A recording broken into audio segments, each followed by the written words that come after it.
Hi everyone, it's Fitz with the Postgame Walk and Talk from here in Morgantown.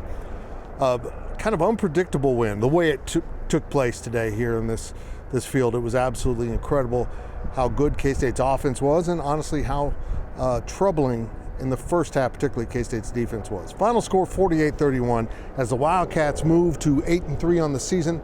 They're now 6-2 in Big 12 play, and one win or Texas loss away from earning a spot to play TCU in the Big 12 championship in a couple weeks down in Arlington. Just a huge step for this program and Chris Kleiman and everyone involved, because this was not exactly pretty in every way. We kind of thought either this would be a blowout or really close, low-scoring game maybe. I don't think any of us really thought it'd turn into the shootout it was in the first half, as these teams just racked up points in the first quarter. I heard them say that was a West Virginia record for the most points, combined points scored in the first quarter in football program history. So that's pretty notable. But things slowed down a little bit in the second half. K-State's defense improved. K-State kind of went into more burning time mode in the second half as they wanted to get out of here and try to escape with a win without too much damage. Let's start with Will Howard. Will was great again. And what was also good about Will is he made a huge mistake. He threw a pick, and they turned out the lights on me, and they immediately responded by going down the field. K-State gets up 14-0, and suddenly it's 14-13, and they had to figure out how to generate some more points and get down the field, and they did it. They just kept going, and him and Ben Sinnott were huge again, but really Malik Knowles, you got to feel good for Malik.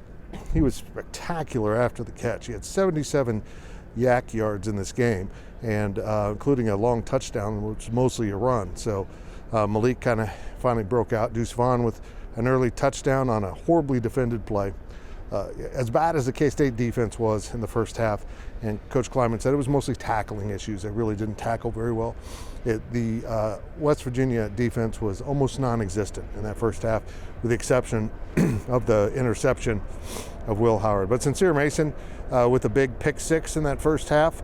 Unfortunately, he went down with an injury, which isn't good news considering that they've already lost one of their safeties in Kobe Savage for the season. So we'll find out this upcoming week how Sincere's doing. They really need him.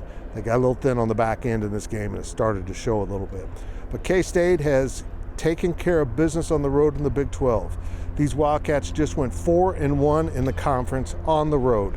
A 5-road game season for K-State did not deter these Wildcats.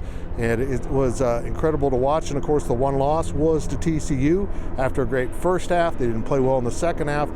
So they certainly want another crack at the Frogs that survived and advanced at Baylor today with a 29-28 win. Again, I've emphasized this all season long. There are no safe places to play in this conference. And this wasn't one for K-State. This West Virginia team might be on the verge of firing Coach Neil Brown. But they came out and competed. They fought their butts off for him as best they could, and that defensive front was really good. It didn't let Will Howard settle in very much, despite Will's success throwing the ball for nearly 300 yards in this game. Kansas State keeps chugging along.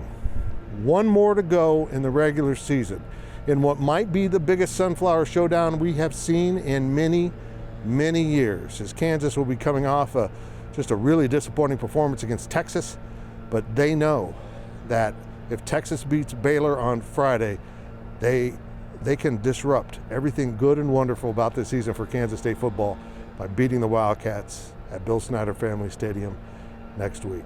It's going to be huge. It's going to be a loud and rowdy, sold-out crowd. And, of course, we'll be there at GoPowercat. Make sure you follow along for the rest of the coverage. I'm not sure when the post-game podcast is coming, but we'll have that up.